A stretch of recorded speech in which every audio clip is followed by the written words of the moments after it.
right, good evening, everybody. This is Scott Reed with Duck Sports Authority again. We are joined by Drew Davis and Lee Wardlaw.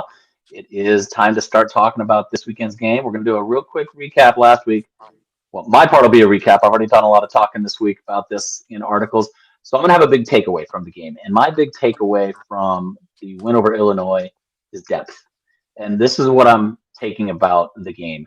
I saw plays from Amari Washington. I saw plays from and this is the most important one. The play that I saw from, and we'll call him Dink because that's his nickname for the team, Riggs, Devon Riggs. What he did when he came in is pretty impressive for a true freshman. The way he was running. This isn't an Illinois team that is getting beat up for 400 yards a game rushing or anything like that. They're a good defense. Did they play good against Oregon? No. Oregon has been able to play good offense, get everybody. But for him to come in and be able to put up really good yardage, and it wasn't just that he put up good yards. I watched him run, and Drew, you can disagree with me if you think differently, but he ran a lot like a little bit of a mix of Bucky Irving and Jordan James. He's not as big and powerful as Jordan, but he just had that extra thing that made him get past the line of scrimmage. The explosiveness through the hole, his vision, his footwork. I was really impressed with what I saw there. And I think the depth right now and the way Dan Lanning is mastering the game plan for maintaining a redshirt year, you're bringing in a guy like Riggs in the 8th game of the year because you can do that now. You couldn't do that in the past. You had to play him those first 4 games or he counted for that year. So the way he's managing the roster right now is really impressive. And I loved what I saw from the depth in that game. I'll turn it over to you guys to kind of talk what you saw. I'll let Drew start. Go ahead. Cool. I saw a pretty dominant game, just like you said. It's very interesting when you get into these games and you can go deep in your depth chart and you get to see the guys that are third and fourth string, so you can look towards the future. I thought it was a very dominant performance. Great job by the defense holding Altmaier to under 50% passing for completion percentage, making him turn the ball over twice. He looked real uncomfortable back there, and so they just did a great job. Illinois still did a great job running the ball, but that's because Brett Bielema teams do that. But outside of that, just one thing I would have liked to see from the offense, I would have liked to see them come out in the second half and put a drive or two in the end zone, and get those guys in quicker rather than stalling like they did, and Dylan Gabriel having an uncharacteristically weird throw for a turnover late in the third quarter. But outside of that, I think they're gearing up and they're ready for their next matchup. But I think they're doing a great job just handling the teams that are in front of them and making it look easy, I would say. Coming in, I'd say Illinois uh, seemed like a pretty tough opponent, but it seemed like the game was over pretty early and that Oregon is putting a stamp on their number one ranking right now in their new conference, the Big Ten, and that defense continues to play physically and offense could have done a little better, but the short passing on the edge, earning those yards after catch is really a brand of Oregon this season, and can't wait to see what the Ducks do heading into the rest of the season. Yeah, I know the one throw sailed away, and it sailed. I haven't seen him throw a ball like that all year. He's thrown some bad balls, but those weren't sails. Those were just bad decisions. This one stay on him. Don't know what happened there. I agree. I wish, and that's going to be something that I'll focus on here as we talk about now. Kind of move on to the Michigan game. I think the thing that we're going to have to watch is Michigan's probably not going to give up 35 points in the first half. They are a better defense than Illinois. They are a better defense than Purdue. They are a better defense than almost anybody Oregon has played this year, with the maybe exception of Ohio State. But what I'll say about that is I think on the front seven, Michigan might be better than Ohio State, not by talent necessarily, but by production. I think Josiah Stewart, Kenneth Grant, and Mason Graham are all having great seasons, and they're playing better than JT Tuimoloau was playing for Ohio State. Will Oregon be able to neutralize all three? Probably, because I don't think they're going to be able to rush 5 and 6 guys. They're going to have to put people in coverage, and they're going to have to play 6 people in coverage. They're not going to be able to blitz a lot. If they do, it'll get ugly really quick because Dylan Gabriel can make them pay if they try to blitz and make those plays unless they beat some blocks, which right now I don't see Oregon offensive line getting beat very often. And when they do, Dylan Gabriel still finds a way to make a play. 3 sacks since that really, or yeah, I think 3 sacks since that early, ugly part of the season in the first 6 quarters. It's been a really strong offensive line. And I don't, Graham and Grant and Stewart are really good. Are they good enough to create an upset by keeping Oregon out of the end zone? I don't think so. I think you'll see Oregon. Will they score 40? Probably not. Will they score 30? I think so. I've got them in 31-17 range. Um, we'll ask you guys. We already put ours in our article today, Drew, but we'll still go over offensive and defensive player of the game. I'll let Drew start. Yeah, so defensive player of the game, I think Derek Harmon has a chance to make some noise. Michigan runs the ball a whole lot. That's what they're going to try to do. They don't really have an offensive identity right now as far as passing the ball. So they're going to try to go at you with that two-headed monster of Mullings and Edwards. But this is a time for a guy that goes up against a good offensive line to make some plays in the backfield, get some TFLs, put some pressure on the quarterback, whether if it's Alex Orji or if it's the other guy, which I'm blanking on his name right now. But David Warren. so yeah, Davis Warren. And don't trust a guy with the last name Davis for a first name. Just don't do it.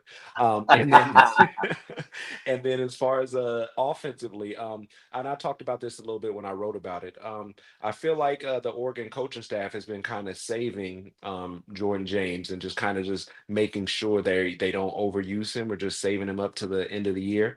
You saw Noah Whittington very early last week in the game against Illinois. And like you said, they're going against a very good Michigan defense. So I think this is the time that he gets 15 to 20, maybe even midway up to 25 carries. And when you're going against this team, it's really going to show how you match up against very good defensive teams, some that you're going to face in the playoff or the Big Ten championship. We don't play Indiana and whatever other team is at the top. So if that ends up being the matchup later, you're going to need to run the ball. You're going to need to control the clock. And so Jordan James could be a big part of that, and they want him to be healthy. And that other team would be your cousin's team, Penn State. Penn State. Lee, what do you got? Yeah, for me on defense, Mateo Ugalele setting the edge on running quarterback Alex Orji, who had success against Michigan State. I feel like you're going to see a little bit of potentially a ground and pound football Big Ten style game. You got to think about Ann Arbor on the road.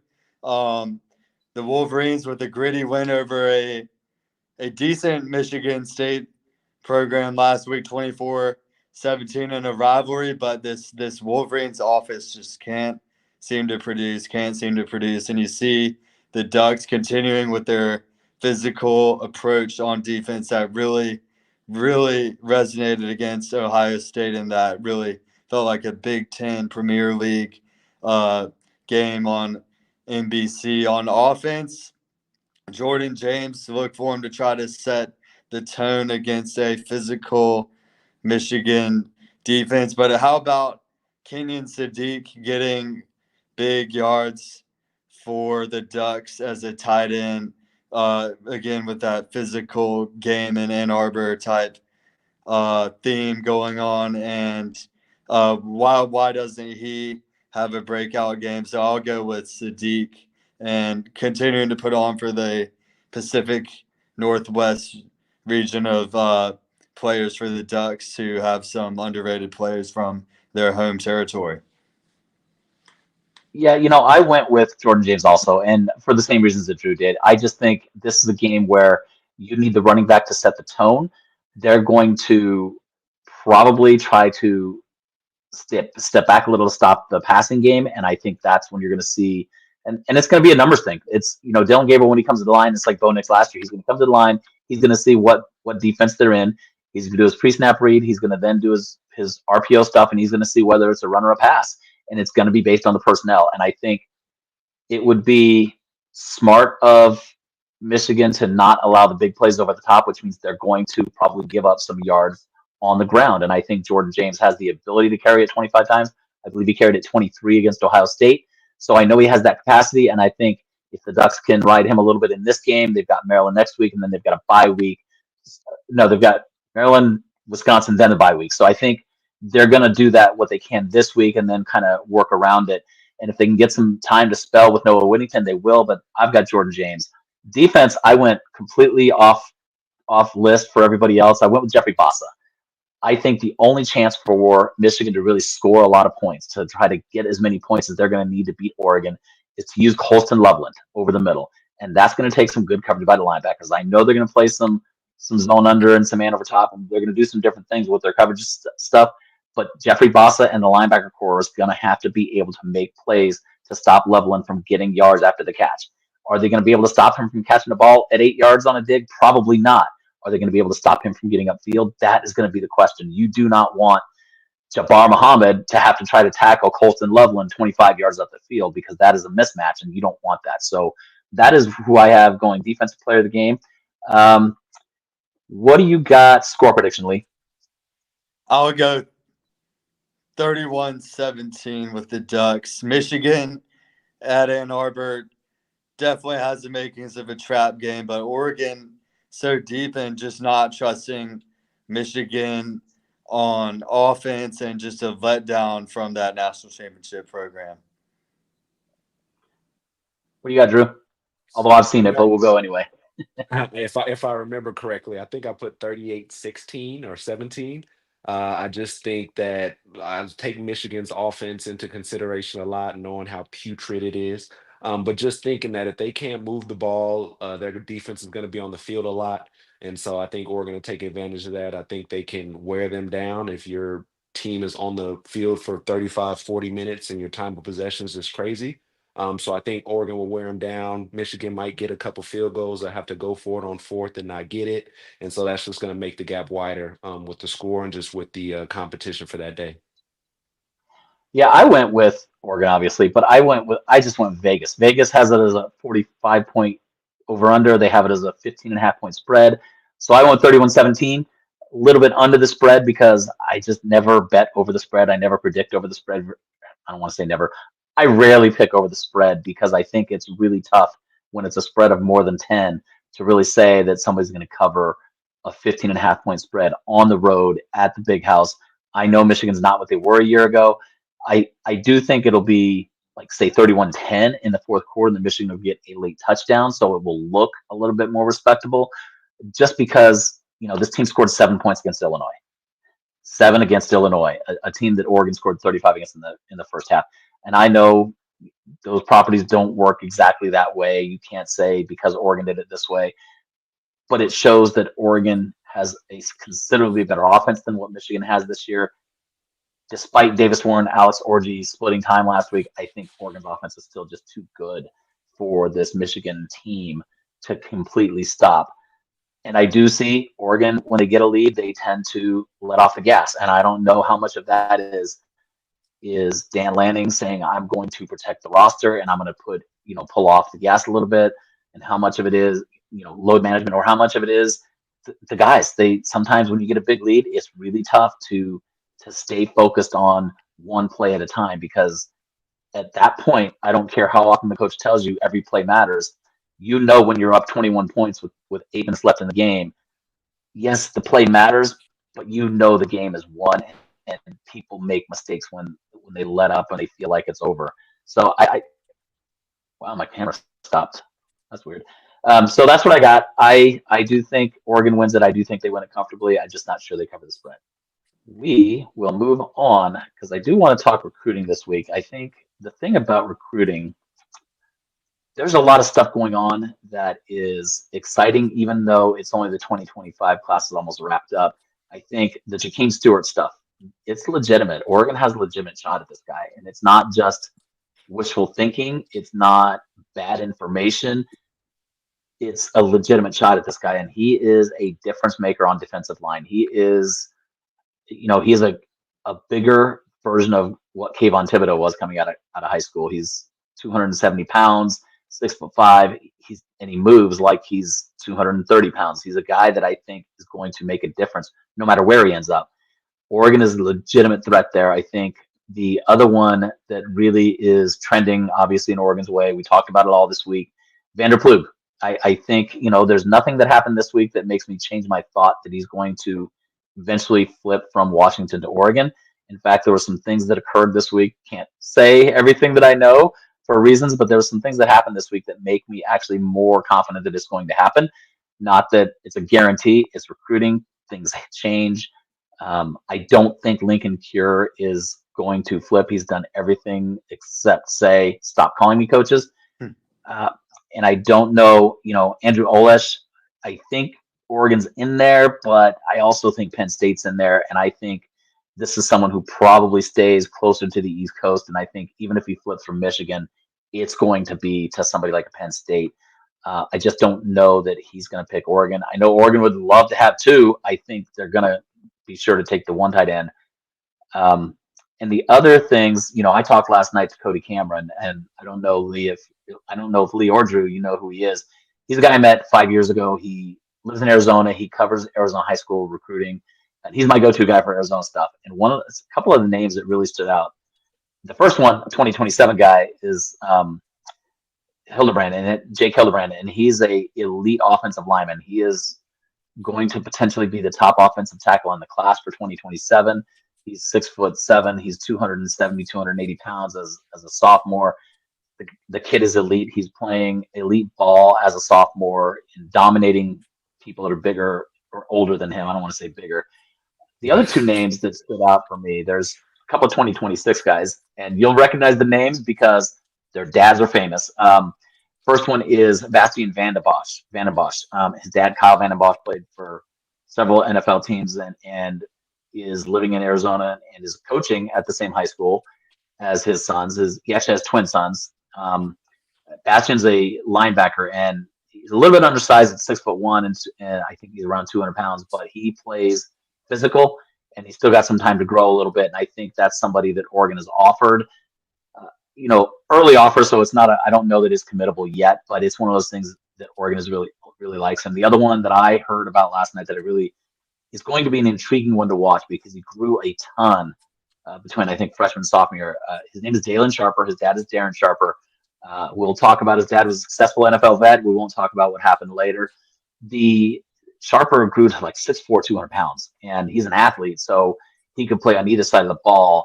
And he's physical, he's strong, he's catching up to his body, and when he does, he's going to be an elite athlete. And I think that's somebody that Oregon is going to like. The reason I called Cody and had him on the show last night is Oregon has done a tremendous job in the state of Arizona for at least a decade of getting the top player in the state out of the state of Arizona. Every year, it seems like they're in contention for that guy. So he's somebody that I lean on when I want to talk about Arizona football because he goes to the games, he goes and knows the recruits. He's actually made a visit with some of the recruits last year to Oregon and got to check out the facility. So he's my guy, and he's got those three guys. Those are three guys I'm going to keep an eye on. Lee, what are you hearing on recruiting buzz?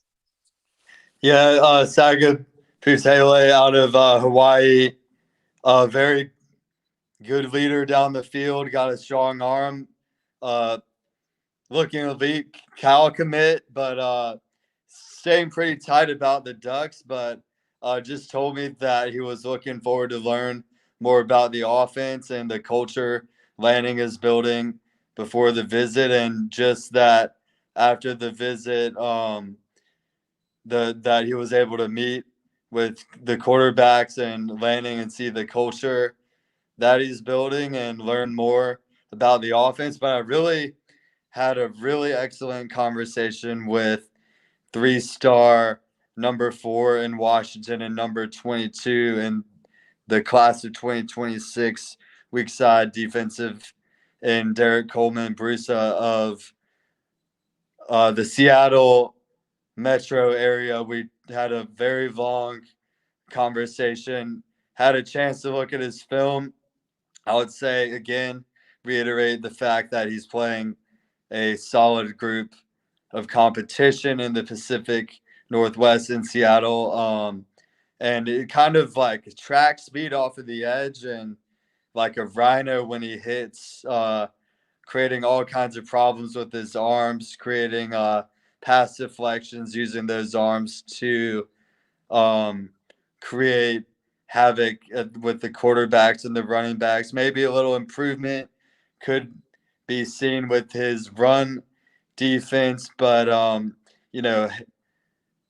very good player. I think would be a solid pickup for the Ducks, and I really like what, in terms of his Oregon recruitment, like what he is saying about the Ducks. He told me, Southern Cal, Washington, and Tennessee are among other standouts, but um, we talked a lot about the Ohio State visit, and he even kind of told me about practice. He went to a pre-practice meeting and spent time at practice with Coach Dan Lanning and the Ducks. And Lanning had a really, I would say, a really inspiring speech about the 20-mile march to the North Pole, and he described how he how that translates to the Ducks program culture and what they're building under Lanning, and you can see that from the outside with the program, but just that relentless attitude is something he really resonated with.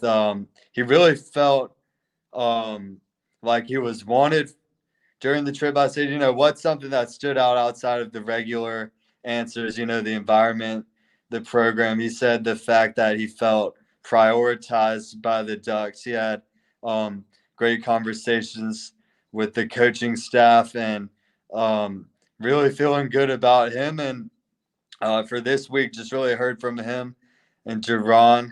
But those would be two solid pickups from the Pacific. And Coleman Bruce are really exciting what he brings to the table as a weak side defensive end.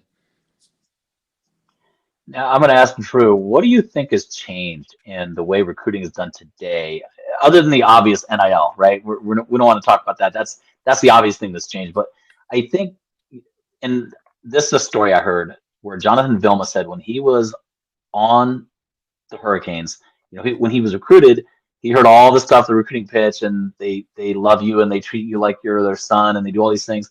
As soon as you get on campus, it was nowhere near that. He said, when you get on campus, you are not their son. You are driven by them. And so he used to jokingly say to recruits that were on their visit, yeah, it ends in about 6 months, guys. It ends in about 6 months. And I think, obviously there's a change because I don't think that kind of disparity in the way you're treated on a recruiting visit and the way you're treated once you get to campus is there anymore. But what do you think has changed over the years? Because we see a lot of this now that's just different than it used to be. Yeah, I think it's a lot of pageantry. I think before you were going to a program and programs were like, "Hey, you're a great player. We want you to come play for us and represent our school." But now there's a lot of players that are coming up that have brands of their own. So and they have a following of their own. And so I believe with the university, with the football team, with the sports teams, everybody knows who that school is. But once you get a big name player or a 4 or 5 star guy or somebody that's well sought after, it's more so helping you build your program as well. And as recruits are looking at going to schools, they're looking at things like, what do you guys do on visits? The photo shoots. How do you guys do it? So everybody has their different model of how they do it. And I feel like that's a reflection of your school and your program and your coach and your staff that you have. Are you coming to the photo shoot? Are you coming to the games and we're having fun? And what are the training table meals like? What are the recruiting meals like? What are the pitches? All this other stuff. And so I really feel like it's like you're being courted, and it's always kind of felt like that, but more so now it's like, hey, we want you to come be a part of this and help build it up more. So I would say more so than anything, just now that recruiting is the way it is, I think the players have a little bit more control and the coaches are kissing a little bit more butt here and there, probably more than they would like to. But I also know that it's like, hey, we really want this guy, or we really want this guy to come be a part of our program. What do we need to do? We need to go, and it's going above and beyond for certain players, but I feel like it's going above and beyond for a lot of players, not just your top players you're targeting, but I feel like coaches now, they're like, okay, the 4 and 5 star guys are nice, but there's still going to be some guys that come in here and slip under the radar. So we can't miss out on them by maybe not sending them to the same photo shoot or not giving them the same amount of love that we gave somebody else. And so everything's pretty much on full display as far as like what schools do recruiting players, and players see that. So they really know like, okay, well, they did this for that player, but they skipped out on that with me. And so it's just a lot more upfront, in my opinion. Yeah, one of the things that I've noticed over the last 2 years is the depth of connections changes how you're able to recruit and it improves how you're able to recruit. When Dan Lanning first got to Oregon, he did not have as many West Coast ties as he does now. And while he had some, because when you're at Georgia, you have ties everywhere, right? You don't have just ties within Georgia, Florida area. You know people all over the country, but it's not the same as being in Oregon and traveling to California way more than you used to. They didn't travel to California every weekend at Georgia. They went out there for a few elite players, did their thing, do their things. The connections he's got now are starting to show. And that's why the 2026 class, which is ranked number one in the nation already, it's early for the 2026 class, but it is going to be an elite class, probably the best class he's signed so far because he has different level connections. And if you looked at some of the players that Oregon's lost out on to say like Miami. Mario Cristobal was here for 4 seasons, and he had a lot of different people he had connections with, especially for offensive line. That is starting to change now with the addition of Douglas Utu for this cycle and a couple other really good offensive linemen and Cody Green already for next cycle. You're starting to see those connections pay off, and I think that's a part of it is having that relationship with those coaches because the coaches know when the high school coaches know when a college coach is full of it and they know and they're going to tell their players that guy's going to lie to you, that guy's going to do this as soon as you get there, this is the way he's going to change and this is the way he's going to treat you. It's okay if you go to that school, just know this in advance that is going to change. That recruiting pitch is not going to be the same as the playing pitch, and they know that. They know BS when they see it, and I think the depth of connections has really helped landing. And I'll talk about that more. The one thing I told this story last week about recruiting because when I was coming out of high school and I had to join the military, I was the same way. When all four branches, I had a high enough ASVAB, I could have done anything I wanted, any branch, whatever I wanted to do. But I chose the one that recruited me the hardest, and that was the Marine Corps. They came hard. They came to my house. They called me. They did everything they could do. They talked about what bonuses I could get. They asked about what career I wanted to do afterward. They were really aggressive in saying, we're going to do this to recruit you. Whereas the Army and the Air Force is just like, whatever. If you want to come, you'll join. If you don't want to join, you won't. And that's a recruiting pitch that didn't work for me. So this whole thinking that kids just need to love that it's narcissistic, I don't think that's true. I think a lot of kids need to feel that affection. You're asking them to leave home and go somewhere else to play sports. That is tough to do for some people, and you can't just feel like you're an afterthought. And so feeling the love, I've never had a problem with that. It's just the way it is. The other thing I think, 2026, 2027 is going to be really, really interesting to watch because those kids are also being influenced by what they're seeing on the field this year. And I know most of the time, nobody cares about a single result. They care about the trajectory of the program. And right now, what is the trajectory of Oregon's program? Up. It's up and up and up. And I think that's going to really change the perspectives of a lot of players that say you can succeed at Oregon, you can win a national championship at Oregon if you have the right players and they'll put you in the right position. So to me, that's the big takeaway from recruiting this week. The buzz is every week that Oregon wins another game is kind of that proof of the trajectory and what you can do at Oregon if you have the right mindset and if you buy into the team, right? Derek Harmon could be maybe more dominant at another program, but he's at Oregon. Dylan Gabriel might be able to put up more yards in another program, or Evan Stewart, or Tez Johnson, or Trayshawn Holden. Those guys could maybe be getting better stats somewhere else, but they're buying in the team mentality, and they're not tearing the team apart from within, which can happen. I've seen it happen. I've seen it happen with one particular season at Oregon where it got torn apart from within based on some stuff that was happening in the locker room that didn't jive well with the teams. And that's a lot of the big takeaways I have this week on Recruiting Buzz. And those Arizona guys, I'm going to keep an eye on them. I've already kind of started contact with them. We'll just keep that going forward. But I'm looking forward to seeing what else they can pull. The Washington game is going to be a big recruiting visit weekend. Jakeem Stewart will be in town on the bye week on November 23rd for his official visit, which means it'll be even more in depth with the planning, the conversations that I had with the faculty, all the different people inside the program. So that'll be big. Keep an eye on that weekend, and then keep an eye on the Washington weekend because it's a rivalry game now. It is going to get a lot of people to it, and I know it's been one that's been circled on the calendar for everybody. You guys got any parting shots? Scott, I read a little bit about your buzz on Vanderplug. He also agreed to an interview with me, but we haven't chatted yet. obviously committed to Washington, but that game comes to mind when I hear that name. Gotcha. Drew, you got And then, anything? yeah, man, I know you said Tez could probably be putting up better numbers in a different program, but he's stepping on the doorstep with breaking the all-time Oregon receiving record, which I didn't even really know. I think either receptions or yards or one of the two or both. So shout out to him, man. He's come in, his journey, his path, his story's been great. Small dude, but man, when he's out there on the field, he plays big. So I enjoy watching him play. And thank you guys for all the recruiting stuff, keeping me up to date on the names and what's going on. I definitely appreciate it, and I definitely appreciate both of your hard work. You got it, my Awesome. I friend. appreciate you guys. We will do this again next week. Sounds good. All right. Thanks, guys. You got it, Take care. Scott.